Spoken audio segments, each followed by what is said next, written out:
Doctor BR Ambedkar యువజన సంఘం ఆధ్వర్యంలో ఒక మీటింగ్ పెడుతున్నాము. ఆ మీటింగ్కి రండి అని చెప్పిన రావాల్సిన పెద్దలు ముఖ్యంగా అశోక్ గారు, రగ్ గారు, మధు గారు, మా దినేష్ గారు, హరీష్ గారు, ఈ యూత్ అందరూ నాకు పరిచయమే. ఇక్కడ ఉన్న వాళ్ళందరికీ కూడా ముందుగా మీకు పేరు పేరున జై భీములు, సామాజిక విప్లవాభివందనాలు. అట్లాగే నాతో పాటు వచ్చిన పెద్దలు సాజిద్ గారు, మా సాయి కృష్ణ గారు, బాబర్ ఖాన్ గారు, నా సైన్యం, నా బలం, నా వెన్నుముకైనటువంటి మిత్రులు, మా సమతా ఫౌండేషన్ సైనికులు ఎవరైతే ఉన్నారో మా అనిల్ గారు, సాహెబ్రావు గారు, మిత్రులు విశ్వనాథ్ గారు, అట్లాగే చాలామంది పెద్దలు ఉన్నారు, మా క్రాంతి కుమార్ ఉన్నారు, అట్లాగే చాలామంది నాతో ఆడవుతూ ముందుకు వస్తున్నటువంటి మా యోగేష్ గారు ఉన్నారు. వీరందరికీ కూడా సామాజిక వందనాలు చెప్తూ, జైభీములు చెప్తూ, నేను నా పరిచయం చేసుకొని నేను ఏం చేస్తున్నానో, నా ప్రయాణం ఎట్లా మొదలైందనే దాని మీద 2 నిమిషాలు మాట్లాడి, మళ్ళీ భవిష్యత్తులో మనం చాలా మీటింగ్లు పెట్టుకోవాల్సి ఉంది. ఆ మీటింగ్ల మీద మనం ఒకరొకరు చైతన్యం కావాల్సి ఉంది. కాబట్టి దాని మీద చెప్పే ప్రయత్నం నేను చేస్తూ ఉంటాను. నా పేరు సమతా సుదర్శన్. మీ మారుమూల గ్రామమైన గొల్లమాడ గ్రామంలో నేను పుట్టడం జరిగింది. వాస్తవంగా చెప్పాలంటే కటిక దరిద్రంలో నేను పుట్టాను. నా జీవితంలో కూడా నేను ఎప్పుడు కూడా ఈ స్థాయికి వస్తానని చెప్పి నేను ఎప్పుడు కూడా అనుకోలేదు. కానీ నేను, మీరు నమ్ముతారో నమ్మరో, తల్లిదండ్రులని ఎంతైతే ప్రేమించానో, భారతదేశంలో అసమానతలు, పీడన, దోపిడీ ఏ వ్యవస్థ అయితే ఉందో ఆ వ్యవస్థకు వ్యతిరేకంగా పోరాటం చేసిన సామాజిక విప్లవ యోధులు ఎవరైతే ఉన్నారో వాళ్ళని చదువుకోవడం వల్ల, నా తల్లిదండ్రులను నమ్ముకోవడం వల్ల నేను ఈరోజు నేను కలలో ఊహించినంత రీతికి కలలో కూడా గెట్ చేయలేను, నా స్థాయి ఇక్కడికి వస్తుందని చెప్పి నేను అక్కడికి వెళ్ళాలంటే మీలాంటి పెద్దలందరి ఆశయం, అట్లాగే నా తల్లిదండ్రులు జన్మనిచ్చిన నా తల్లిదండ్రులు ఎవరైతే ఉన్నారో వాళ్ళ ఆశీర్వాదాలు, అట్లాగే భారతదేశంలో మొత్తం ప్రజలంతా సమానంగా ఉండాలి, సమాజంలో అంతరాలు ఉండద్దు, దోపిడి ఉండద్దు, పీడన ఉండద్దు, అందరం తల్లి కడుపు నుండి సమానంగా పుడుతున్నాము, సమానంగానే చావాలి తప్ప సమాజంలో అసమానతలు ఉండద్దని చెప్పినట్టు సామాజిక విప్లవ యోధులు ఎవరైతే ఉన్నారో వాళ్ళందరికీ కూడా నేను వందనాలు చెప్తూ, నేను వాళ్ళ పోరాట స్ఫూర్తిని తీసుకుని మీ దగ్గరికి రాగలిగాను. ముఖ్యంగా మీకు చెప్తున్నాను ఏంటంటే, దయచేసి మీరు ఆలోచించండి. భారతదేశానికి 75 సంవత్సరాలు అవుతా ఉన్నది. మరి భారతదేశంలో ప్రజల్లో ఎందుకు మార్పు రాలేదు మీరు ఆలోచన చేయవలసి వస్తున్నది. ప్రజల్లో ఇప్పటికి కూడా దళితుల మీద, ఆదివాసీల మీద, గిరిజన బిడ్డల మీద, బీసీల మీద, పేదల మీద ఎందుకు దాడులు జరుగుతున్నాయి మీరు ఒకసారి ఆలోచన చేయాలి. ఈ ఆలోచన చేయకపోతే భవిష్యత్తు తరాలకు, మన బిడ్డల భవిష్యత్తు కూడా నాశనం అయిపోయే కుట్ర ఉంది. కాబట్టి ఆ కుట్రను కూడా మీరు తెలుసుకొని సమాజంలో ఏం జరుగుతుందని సామాజిక స్పృహ మీద మీరు పని చేయకపోతే ఖచ్చితంగా భవిష్యత్తు మనది ఎట్లా ఉండేదో మీకు 2 నేను మాటల్లో చెప్తాను. ఒకవేళ ఈ భారతదేశంలో పుట్టిన విప్లవ యోధులు, సామాజిక విప్లవకారులు వాళ్ళు పోరాటం చేయకపోతే మన స్థితి, ఈ దేశంలో ఉన్న ఎస్సీ, ఎస్టీ, బీసీ, మైనార్టీ పేదల స్థితి ఎట్లా ఉండేదో నేను 2 మాటల్లో చెప్తాను. మహాత్మా జ్యోతిరావు పూలే గురించి మీకు తెలుసా? మున్నూరు కాపు కాలంలో పుట్టాడు ఆయన కొన్ని చోట్ల. మరి అలాంటి మహనీయుడి గురించి నేను 2 మాటలు చెప్పే ప్రయత్నం చేస్తాను. మహాత్మా జ్యోతిరావు పూలే ఇక్కడ భారతదేశంలో మన వ్యవస్థ ఏంటంటే, ఈ భారతదేశంలో అప్పటి కంటే ముందు ఒక రాజ్యాంగం ఉండేది భారతదేశంలో. ఆ రాజ్యాంగం ఏంటంటే దాన్ని మనుధర్మం అంటారు. మనుధర్మం ప్రకారం ఈ దేశంలో ఎవరేమి చేయాలని చెప్పి కొన్ని రూల్స్ పెట్టడం జరిగింది. ఆ రూల్స్ ఏంటంటే, భారతదేశంలో ఉన్న బ్రాహ్మణ్స్ మాత్రమే చదువుకోవాలి. ఈ భారతదేశంలో ఉన్న మాదిగ కులం నుండి మొదలుకొని వెలుమపురం వరకు కూడా ఎస్సీ, ఎస్టీ, బీసీ, మైనార్టీలతో పాటు మనం అపరిశూద్రాస్ అంటాం, అతిశూద్రులు అని చెప్తా ఉన్నటువంటి కులాలు ఏవైతే ఉన్నాయో, మాదిగ, మాల, కుమ్మరి, కమ్మరి, చాకలి, మంగలి, కాపు, రెడ్డి, వెలమ రాజులు, కాపులు ఎవ్వరు కూడా భారతదేశంలో చదువుకోవడానికి వీల్లేదు. ఎందుకంటే ఈ దేశంలో మన ధర్మం అట్లాంటి నీతిని నేర్పింది. మాకు ఒక బ్రాహ్మణ్సే చదువుకోవాలని చెప్పింది. ఇంకొక పని కూడా చెప్పింది మన ధర్మం. ఏం పని చెప్పిందంటే, ఇక్కడ రాజ్యాధికారం ఏదైతే ఉందో అది అందరూ చేయడానికి వీల్లేదు. ఎవరైతే మనం క్షత్రియులు అని చెప్తున్నామో వాళ్ళు మాత్రమే రాజ్యాధికారం చేయాలని చెప్పింది. ఇంకొక మాట కూడా చెప్పింది. ఆ మనుధర్మం ఏమనంటే, మీరు జాగ్రత్తగా వినాలి, నాతో సరి సమానంగా ఉన్నటువంటి మీ అందరికీ నేను తల వంచి చెప్తున్నాను, సామాజిక స్పృహ మీకు లేకపోతే మన పిల్లల భవిష్యత్తు అంధకారం అవుతుంది. కాబట్టి నేను ఇది చెప్పే ప్రయత్నం చేస్తా ఉన్నాను. అక్కడ బ్రాహ్మణ సేవ ఏం చేయాలి? పురోహిత వర్గం వాళ్ళు పూజారులుగానే ఉండాలి, వాడు తప్ప వేరే వాడు చదువుకోవడానికి వీల్లేదు. క్షత్రియులు ఏం చేయాలి? రాజ్యపాలన చేయాలి, ఇంకొక పని చేయడానికి వీల్లేదు. మరి వైశ్యులు ఏం చేయాలంటే గ్రామం నుండి ఢిల్లీ వరకు వీళ్ళు వ్యాపారం చేయాలి. మిగతా ఈ దేశంలో ఉన్న బీసీ కులాలు 3700 కులాలు బీసీ కులాలు ఉన్నాయి భారతదేశంలో. ఈ 3700 కులాలు కూడా ఈ వీళ్ళకి ఏం చేయాలంటే వెట్టి చాకరీ చేయాలని చెప్పి మన ధర్మం చెప్పింది. బానిసలుగా పనిచేయాలని మన ధర్మం చెప్పింది. ఇటువంటి నీతిని మార్చి మన పోరాట యోధులు గౌతమ బుద్ధుడు, పూలే, అంబేద్కర్, సాహు మహారాజు, నారాయణ గురు, పెరియారు, చాలా మంది పెద్దలు, మరి ఈ దేశంలో లోకాయతులు, మరి వీళ్ళందరూ కూడా పోరాటం చేయడం వల్ల మనకి స్వాతంత్రం వచ్చిందన్న సంగతి మీరు తెలుసుకోవాల్సిన అవసరం ఉంది. నేను ఈ రోజు సమాజంలోకి రావడానికి కూడా కారణం అదే. మహనీయులు నువ్వు ఏ స్థాయికి ఎదిగినా బాబాసాహెబ్ ఒక మాట అంటాడు, నాకు పదే పదే గుర్తొచ్చింది ఏంటంటే, ఆయన ఒక మాట ఏం చెప్తాడంటే, నీ కోసం పనిచేస్తే నీలోనే మిగిలిపోతావు, ప్రజల కోసం పనిచేస్తే జన్మలో మిగిలిపోతావు, నీకు మరణం లేదు అని చెప్తాడు. నేను అందుకే ఆ వర్ణ వ్యవస్థ ఏదైతే ఉందో ఈ భారతదేశంలో ఎస్సీ, ఎస్టీ, బీసీ మైనార్టీలుగా పుట్టడానికి కారణమైన వ్యవస్థను మీరు చదువుకోకపోతే, వ్యవస్థ మీద మీకు అవగాహన లేకపోతే, మీకు ఇప్పుడే చెప్తున్నాను, ఈ దేశంలో 2 ప్రమాదకరమైన వ్యవస్థలు మన మీద దాడి చేస్తున్నాయి. ఏమని చేస్తున్నాయి? ఈ దేశంలో ఉన్న ప్రజలు ఎవరు చదువుకోవడానికి వీల్లేదంట, ఈ దేశంలో ఉన్న ప్రజలు ఎవరు ఉద్యోగం చేయడానికి వీల్లేదంట, ఈ ప్రజలు ఎవరు భూమి ఉంచుకోవడానికి వీల్లేదంట, ఈ దేశంలో ఉన్న ప్రజలు ఎవరు కూడా ఫ్యాక్టరీలు పెట్టడానికి వీల్లేదని చెప్పి శాసనం చేసినటువంటి పాత వర్గ వ్యవస్థను తిరిగి రాసి ఈ దేశంలో ఒక విప్లవాన్ని సృష్టించి భారతదేశంలో బిడ్డ బాబాసాహెబ్ ఒక గొప్ప వరం ఇచ్చాడు భారతదేశానికి. బిడ్డ నీ మనుధర్మ వ్యవస్థ ఏదైతే ఉందో దాని కథలు నడవని చెప్పి దాన్ని కాల్చి పూడిద చేసి కొత్త రాజ్యాన్ని, కొత్త ఆలోచనని, కొత్త వ్యవస్థని, ఒక రాజ్యాంగాన్ని ఇచ్చినటువంటి మహోన్నతుడు బాబాసాహెబ్ అంబేద్కర్. చాలా మంది దౌర్భాగ్యం ఏంటంటే మనము చిన్న చిన్న విషయాల మీద గొడవలు పడుతున్నాం. మనల్ని ధర్మం పేరు మీద దారి తప్పిస్తున్నారు, కులం పేరు మీద దారి తప్పిస్తున్నారు, మతం పేరు మీద దారి తప్పిస్తున్నారు. మనల్ని చాలా రకాలుగా మనకి ఇంజెక్ట్ చేసి మన స్థాయిని పెంచకుండా కుట్రలు పడుతున్నారు. ఆ కుట్రలను మీరు గ్రహించాలని చెప్పి ఈ సందర్భంగా గుర్తు చేస్తా ఉన్నాను. దీనికి ఒకటే కారణం, ఇక్కడ బాబాసాహెబ్తో పాటు లోకాయాతులు కానీ, మన బుద్ధుడు కానీ, సంతు కబీర్ కానీ, సంతు రవిదాస్ కానీ, భక్త తుకారి, మన మహనీయులు ఎవరైతే ఉన్నారో వీర శివాజీ కానీ, మొత్తం పెరియార్ రామస్వామి కాల్సిగా వరకు ఈ పోరాటాల స్ఫూర్తిని మన ఇంట్లో పెట్టుకుంటే మనం చరిత్రలో తిరిగి రాష్ట్రంలో అవుతాం. ఏ మహనీయులు వాళ్ళ పుణ్యమో ఈ దేశంలో ఎస్సీ, ఎస్టీ, బీసీలు చదువుకోవడానికి అవకాశం కలిగించిందో వాళ్ళ ఫోటోలు మాత్రం, వాళ్ళ చరిత్ర మాత్రం, వాళ్ళ ఆశయాలు మాత్రం నేను గమనించిన దాంట్లో 90% ఇళ్లలో లేవు. మీకు తెలియకుండానే ఈ దేశంలో 2 ప్రమాదకరమైన వ్యవస్థలు మిమ్మల్ని ఇంజెక్ట్ చేస్తున్నాయి. దేశాన్ని కాపాడండి, దేశాన్ని ఐక్యత చేయండి అని మన మహనీయులు చెప్తే, దేశాన్ని విడగొట్టండి, సమాజ్కు తోడో అనే నినాదంతో వాళ్ళ ముందుకు వచ్చి రాజ్యాధికారాన్ని హస్తగతం చేసుకొని మన ఆట పట్టిస్తూ ఉన్నారు. నేను ఈ సందర్భంగా మహాత్మా జ్యోతిరావు పూలే జరిగిన ఒక సంఘటన చెప్పి నా ప్రసంగాన్ని ముగిస్తాను. మహాత్మా జ్యోతిరావు పూలే అప్పుడున్న మతధర్మ వ్యవస్థ ప్రకారము ఆయన ఒక బీసీ కులంలో వెనకబడ్డ కులంలో పుట్టాడు కాబట్టి ఆయన చదువును నిషేధించింది అప్పటి మతధర్మ వ్యవస్థ. అప్పటి అనాచార వ్యవస్థ నిషేధిస్తే ఆయన మిషనరీ స్కూల్లో చదువుకొని ఒక రోజు ఏమైందంటే ఆయనతో పాటు చదువుకున్నటువంటి ఒక బ్రాహ్మణ స్టూడెంట్ ఉంటాడు, ఆయనతో పాటు ఆయనది పెళ్లి.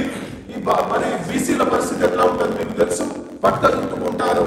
మరి బీసీ వాడిగా కనబడే పరిస్థితి అప్పుడు పరిస్థితుల్లో ఆయన భరత్లో ఈయన కూడా వెళ్తుంటాడు. మహాత్మా జ్యోతిరావు పూలే వెళ్తా ఉంటే అక్కడ ప్రాపర్లందరూ పిలకలేసుకొని వాళ్ళు పంచాలు కట్టుకొని వాళ్ళ వేషాధారణ వేరులా ఉంటుంది. కాబట్టి మహాత్మా జ్యోతిరావు పూలేని గుర్తిస్తారు. బిడ్డ నీ క్లాస్మేట్ అయితే మీ ఇంటికాడ స్కూల్లో, కానీ బాపనోళ్ళ పెళ్లిలో మా భరత్లో నువ్వు రావడానికి వీల్లేదని చెప్పి మహాత్మా జ్యోతిరావు పూలేని కొట్టి బట్టలు చింపేసి అవమానపరిస్తే అప్పుడు మహాత్మా జ్యోతిరావు పులే ఏమనుకుంటాడంటే ఒక చెరుగట్ట మీదకి పోతా ఉంటాడు. చెరుగట్ట మీదకి వెళ్ళి అక్కడ గొల్లున ఏడుస్తూ ఉంటాడు. నేను ఇంత చదువుకున్నాను, సమాజాన్ని ఉద్ధరించాలని సమాజంలో నేను పోరాటాలు చేస్తున్నాను, కానీ దయచేసి నన్ను డిస్టర్బ్ చేయదు. నేను ఇంత పెద్ద చదువుకొని నేను ఇట్లా చేస్తున్నాను కాబట్టి నన్నే ఈ అవమానం భరించలేక పెళ్లిలో పోయే అధికారం నాకు లేదా? నా స్నేహితుడైన ఒక బ్రాహ్మణ స్టూడెంట్ పెళ్లిలో భరతులు పోతే వాళ్ళకి ఏం జరిగింది, నేను కులం తక్కువన్నట్టు అని చెప్పి ఈయన చెరువుగడ్డ మీదకి వెళ్ళి గొల్లుగొల్లుకున్న ఏడ్చి నేను చచ్చిపోతాను, ఆ చెరువులో దూకి నేను ఆత్మహత్య చేసుకున్నా అని చెప్పి మహాత్మా జ్యోతిరావు పులే నిర్ణయం చేసుకుంటాడు. కానీ నిర్ణయం చేసుకున్న సందర్భంలో ఇదే సాయంత్రం వేళ అక్కడ వస్తా ఉంది. ఎట్లా ఉందంటే మన మన బెస్త సోదరులు, మన గంగపుత్ర సోదరులు ఏది చెరువుల్లో చేపలు పట్టినప్పుడు ఏం చేస్తారు, అంగోస్త్రం మాత్రమే కట్టుకుంటారు. అక్కడి నుండి ఒక గుంపు వస్తా ఉన్నది, ఎక్కడ ఏమీ లేదు, వాళ్ళకు ఒక అంగోస్త్రమే మాత్రం ఉన్నది. చింపిరి జుట్టు, మాసిపోయిన గడ్డం, డొక్కలు కనబడుతున్నట్టు, తిండి తిప్పాలేక డొక్కలు బయట కనబడుతున్నాయి. వాళ్ళు సాయంత్రం వేళనే అక్కడికి వస్తా ఉన్నారు. వస్తా ఉంటే ఈయన గొల్లున ఏడుస్తా ఉన్నాడు. మహాత్మా జ్యోతిరావు పులే, అయ్యా ఎందుకు ఏడుస్తున్నావు, సమాజంలో చదువుకున్న వాడివి, సంఘ సంస్కర్తవి, నువ్వు ఈ దేశాన్ని ఈ రాజ్యాన్ని మార్చాల్సిన బాధ్యత నీ మీద ఉంది, నువ్వు ఎందుకు ఏడుస్తున్నావంటే ఆయన వాళ్ళు ఏం చెప్తారంటే, మహాత్మా జ్యోతిరావు పులే, అరే నేను బీసీ కులంలో పుట్టాను,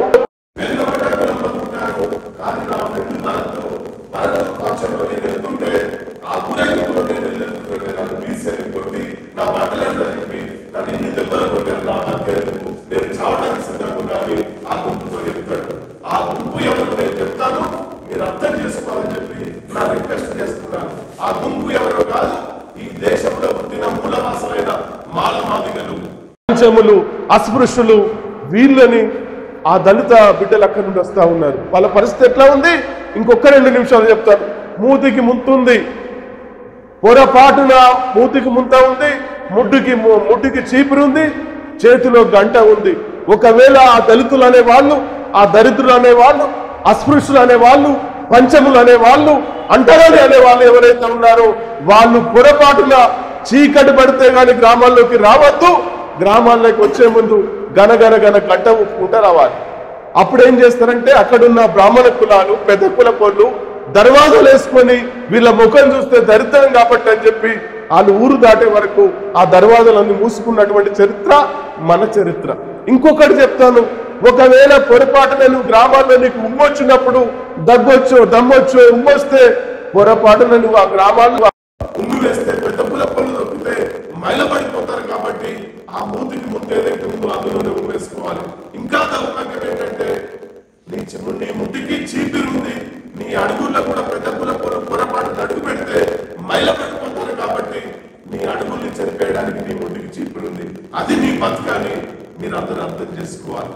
దయచేసి సామాజిక స్పృహ లేకపోతే ఏ జాతీయాలకు కూడా గుర్తుపెట్టుకోండి, మేము ఎక్కడి నుండి పుట్టామో, మా సామాజిక స్థితి ఏంది, మేము ఏ రాంగ్ రూట్ లో వెళ్తున్నాము, రైట్ రూట్ ఏంది, రాంగ్ రూట్ ఏంది అని తెలుసుకోకపోతే మన జీవితాలు సంకనాగిపోతాయి. కాబట్టి దయచేసి మీకు సామాజిక స్పృహ ఉండాలి.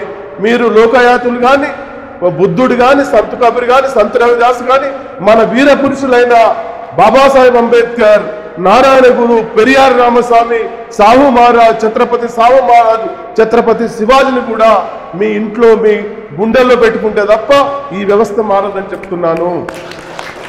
ఇట్లా అప్పుడు ఏమైపోయింది, ఈ విషయాలను ఎవరు చెప్పారు, ఆ పెద్ద మహాత్మా జ్యోతిరావు పులేకి గుంపు చెప్పింది, ఓ పెద్ద ఆయన నిన్ను కొడితేనే నువ్వు ఇంత ఇబ్బంది పడుతున్నావు, బీసీ కులంలో పుట్టిన నేను కొట్టి నీ బట్టలు చింపేస్తే నీకు ఇట్లా ఉంటున్నావు, మరి మా పరిస్థితి ఏంది చెప్పు, మాకు చెప్పి నువ్వు చచ్చిపో అని చెప్తారు. అప్పుడు ఆయన రివోల్ట్ అయిపోతాడు.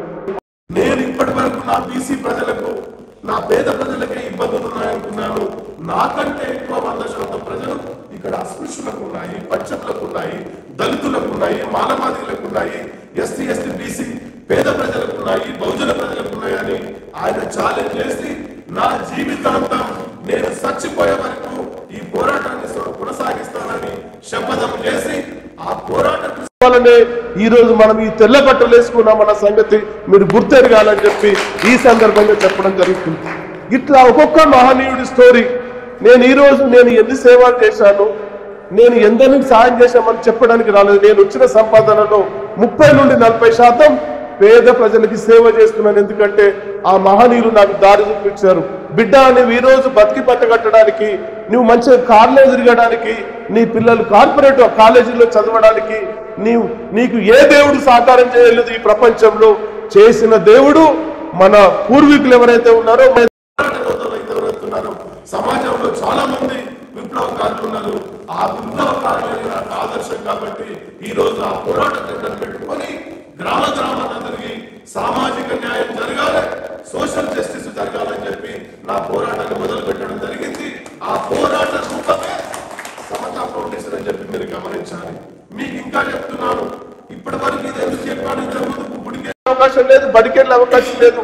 కానీ అప్పటి నుండి కూడా మేము లెక్కలేస్తే, బేరీ చేస్తే ఈ దేశంలో రాజ్యాధికారం ఎవరి చేతిలో ఉంది, ఈ దేశంలో ఇండస్ట్రీలు ఎవరి చేతిలో ఉన్నాయి, ఈ దేశంలో భూములు ఎవరి చేతిలో ఉన్నాయి అని లెక్కలేస్తే 185% భారతదేశంలో పేదోళ్ళు ఉన్నాడు. తిండుంటే వాడికి గుడిసె ఉండదు, గుడిసె ఉంటే బిల్డింగ్ ఉండదు, బిల్డింగ్ ఉంటే కారు ఉండదు, కారు ఉంటే 2 వీలర్ ఉండదు. ఇప్పటికి కూడా ఈ దేశంలో 85% పేద ప్రజలు ఎందుకున్నారు, దరిద్రంలో ఎందుకున్నారు, ఎందుకు వీళ్ళ మీద దాడులు జరుగుతున్నాయనే స్పృహ, సామాజిక స్పృహ మీకు ఉంటే తప్ప మీరు భవిష్యత్తులో యుద్ధం చేయలేరు. యుద్ధం చేయకపోతే ఈ దేశంలో మీరు ఓడిపోతారు.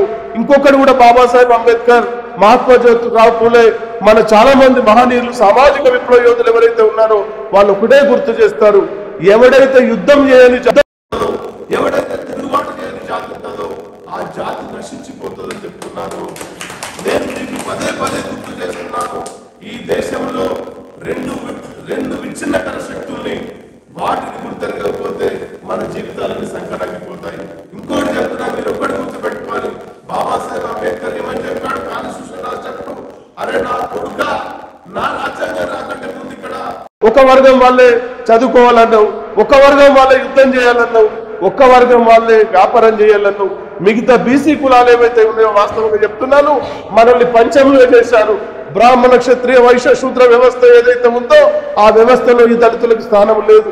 మరి వాళ్ళ ఇళ్లలోకి వెళ్ళి వాళ్ళ బట్టలు ఉతికేది మా మేకపోలు, వెట్టి సాగు చేసేది మా గుండెలు. మొత్తం ఈ బీసీ కులాలు ఎన్ని కులాలు, 3700 కులాలు మొత్తం భారతదేశంలో బీసీ కులాలు ఉన్నాయి. ఈ కులాలన్నీ ఏం చేయాలంటే వాడికి ఊడిగం చేయాలి. ఎందుకు, ఎవరికి చేయాలా? ఈ 3 కులాలకి ఈ బీసీలంతా ఊడిగం. ఊరు బయట పంచములు ఉండాలి, పంచములకి కుల వ్యవస్థలో సంబంధం లేదు.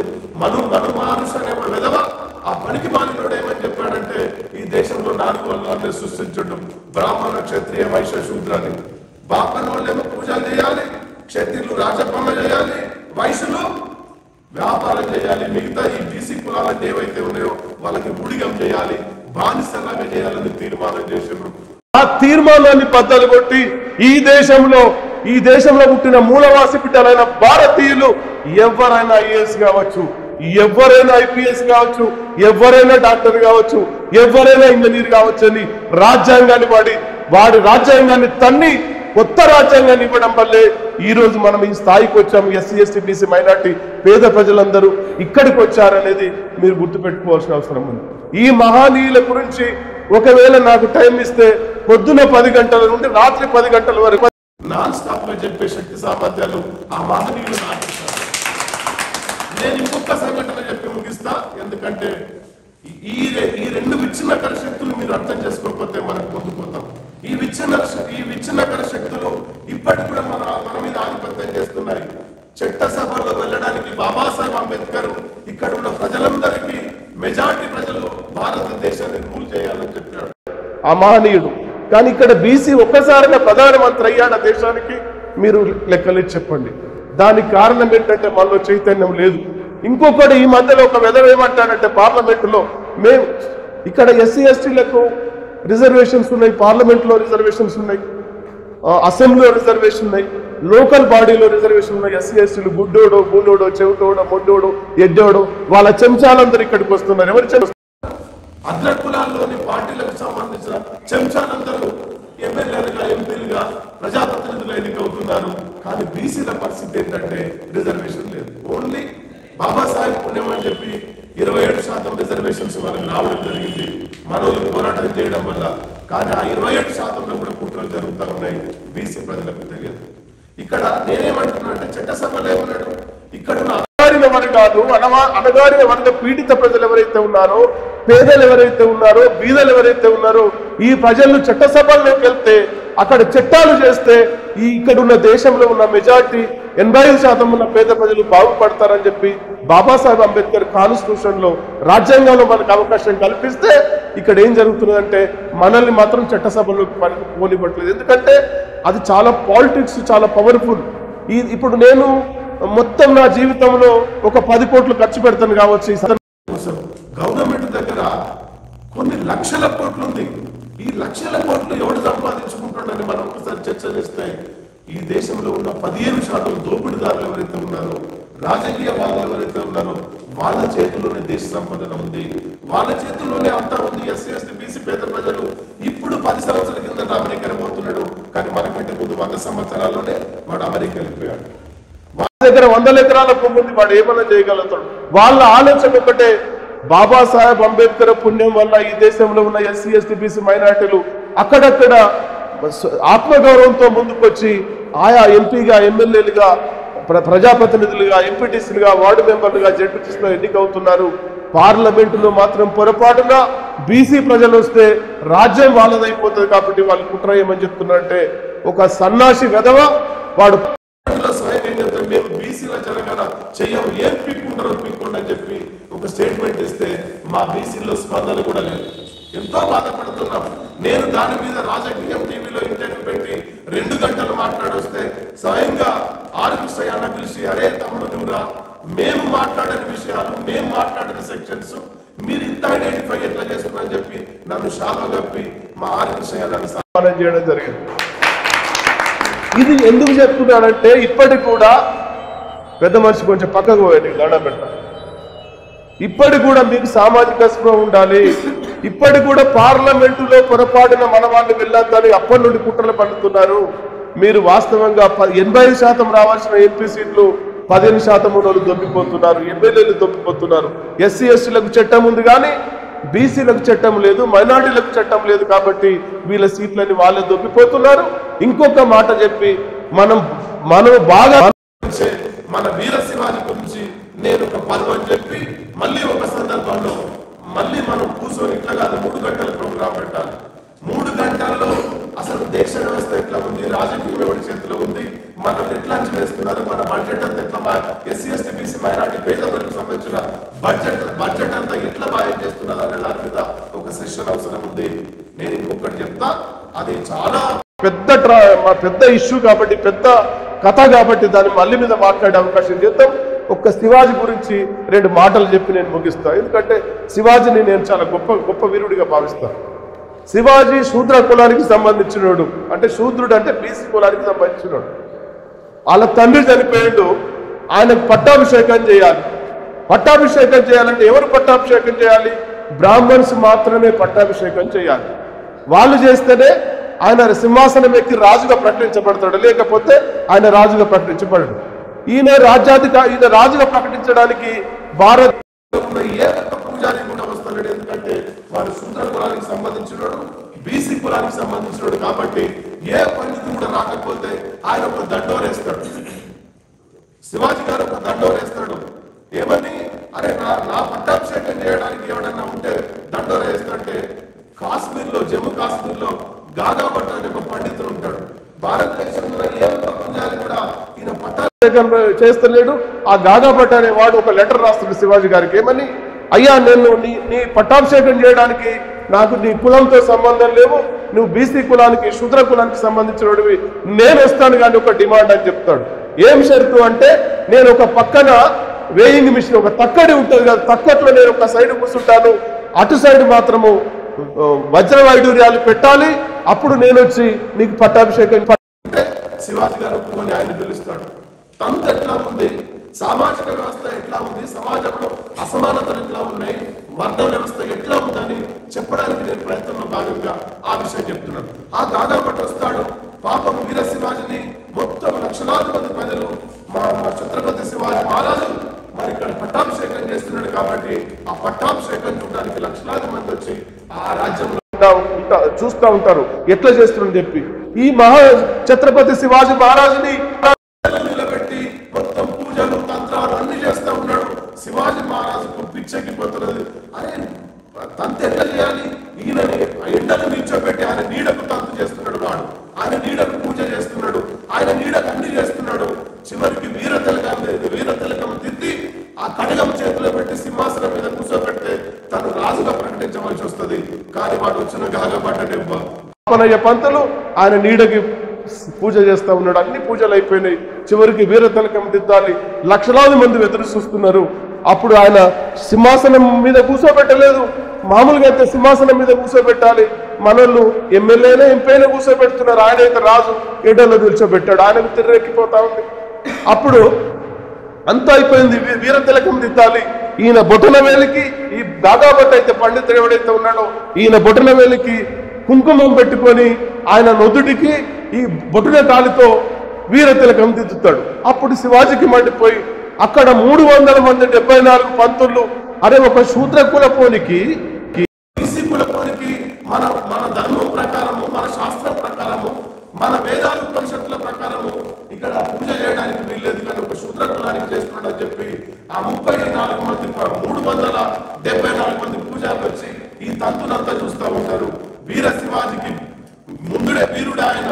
సమాజాన్ని ఎట్లా రక్షించాలో, ఎట్లా యుద్ధం చేయాలో రాజనీతి యుద్ధ నీతి తెలిసిన మహారాజు ఛత్రపతి శివాజీ మహారాజు తన ఖడ్గం తీసి ఆ గాదాబడి తలతో పాటు 374 మంది పూజారుల తలను నరికినటువంటి చరిత్ర మన వీర శివాజీకి ఉంది. ఇట్లా నేను ఒక్కొక్కటి చెప్తాను. భక్త తుకారాం గురించి చెప్తాను, బాబాసాహెబ్ అంబేద్కర్ గురించి చెప్తాను, జల్కర్ బాయి గురించి చెప్తాను, లోకాయతుల గురించి చెప్తాను, చార్వాకుల గురించి చెప్తాను, మానవతావాదుల గురించి చెప్తాను. భారతదేశంలో పుట్టిన ప్రతి వీరుణ్ణి నేను చదివాను. ఆ చరిత్ర చెప్పడానికి నేను రెడీగా ఉన్నాను.